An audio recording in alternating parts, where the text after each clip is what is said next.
ಎಲ್ಲ ಹುಡುಗರಿಗೆ ಈ ವಿಷಯ ಗೊತ್ತಿರಲೇಬೇಕು.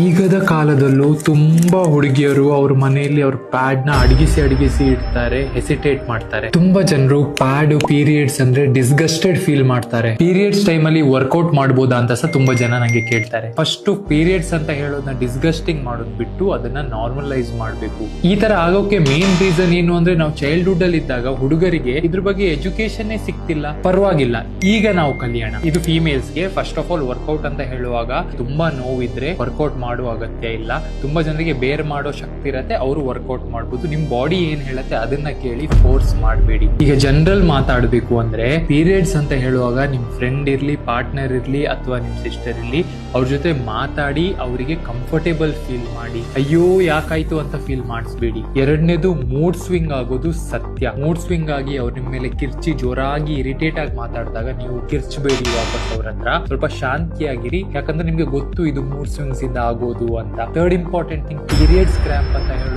ಸತ್ಯ, ನೋವಿರತ್ತೆ. ಈ ತರ ಇರುವಾಗ ಅವ್ರ ಬಿಹೇವಿಯರ್ ವಿಯರ್ಡ್ ಆಗಿರ್ಬೋದು, ಡ್ರಾಮಾ ಮಾಡ್ತಿದ್ದಾರೆ ಅಂತ ಬ್ಲೇಮ್ ಮಾಡಬೇಡಿ. ಇನ್ಸ್ಟೆಡ್ ಅವ್ರ ಪೀರಿಯಡ್ಸ್ ಯಾವಾಗ ಬರುತ್ತೆ ಅಂತ ನೀವು ಅರ್ಥ ಮಾಡ್ಕೊಂಡು ಆ ಟೈಮ್ ಅಲ್ಲಿ ಅವರಿಗೆ ಒಳ್ಳೆ ಫೀಲ್ ಮಾಡ್ಸಕ್ಕೆ ನೋಡಿ. ಮೈಟ್ ಬಿ ಅವ್ರ ಕ್ರೇವಿಂಗ್ ಆಗ್ತಾ ಇದೆ, ಡಾರ್ಕ್ ಚಾಕ್ಲೇಟ್ ತಂದು ಕೊಡೋದು ಅಥವಾ ಹೂ ತಂದು ಅವ್ರ ಖುಷಿ ಮಾಡೋದು. ಈ ತರ ಮಾಡೋದ್ರಿಂದ ಅವರಿಗೆ ಒಳ್ಳೆ ಫೀಲ್ ಆಗುತ್ತೆ. ನಾನು ಹೇಳಿರೋ ಮಾತು ಸತ್ಯ ಅಂತ ಹೇಳಿದ್ರೆ ಈ ವಿಡಿಯೋನ ಈಗಲೇ ಶೇರ್ ಮಾಡಿ.